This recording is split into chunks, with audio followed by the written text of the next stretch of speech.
Okay, so if you don't know, the WBA is supposed to be cleaning up. The WBA has two belts, the WBA Super World and the WBA World. For the people who hear me talk about this all the time, this is not for you. This is for the new people.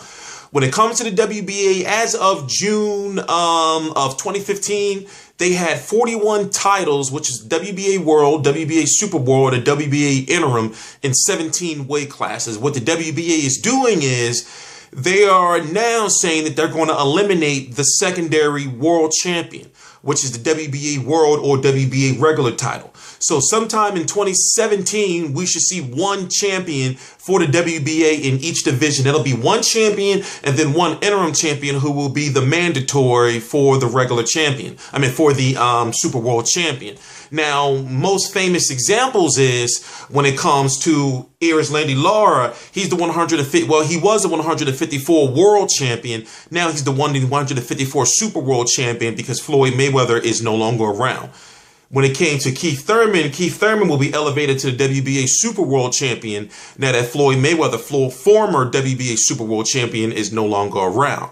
But the fight we're going to talk about that I'm feeling that we should call the WBA's bluff on is, at this point in time, Gennady Golovkin is having a hard time finding an opponent. And I'm thinking, why not order WBA Super World champion Gennady Golovkin, who can't fight Canelo in May, who can't fight Turiano Johnson, who's been ordered to fight Dominic Wade. I'm thinking, why didn't the WBA order Gennady Golovkin versus WBA World Champion Danny Jacobs?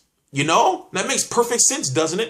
If they're eliminating titles, if they're supposed to be eliminating these titles, what are they going to save, like the best for last? What are they giving Golovkin, like, some more time to do what he's going to do before they order, that fight? And then what will happen with that fight is you got Danny Jacobs, who's a Showtime PBC fighter, definitely a Showtime fighter. He would be ordered to fight an HBO fighter in Golovkin. How would those negotiations work? Would the two networks come together to make that fight? And I'm starting to think that's the reason why the WBA, they're not dumb.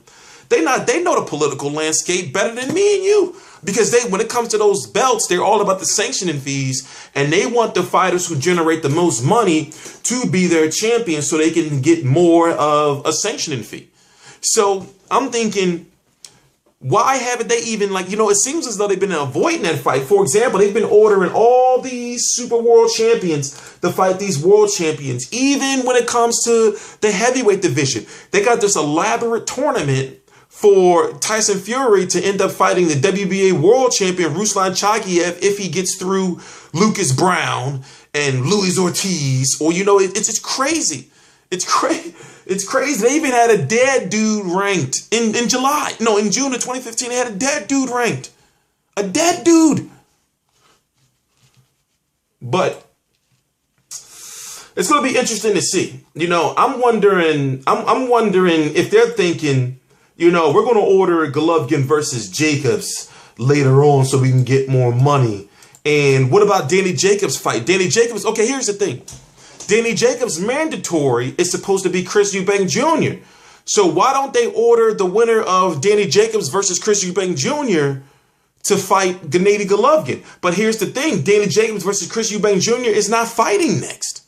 Danny Jacobs is going to be fighting somebody else in March or April, likely April.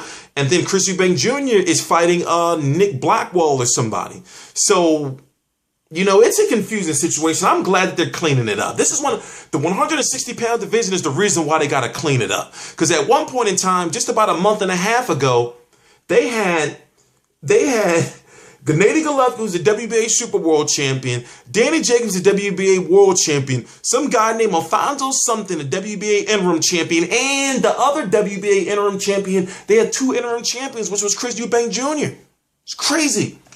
I'm T Street Controversy. This is T Street Controversy Live. I cover every single major fight live. Please subscribe.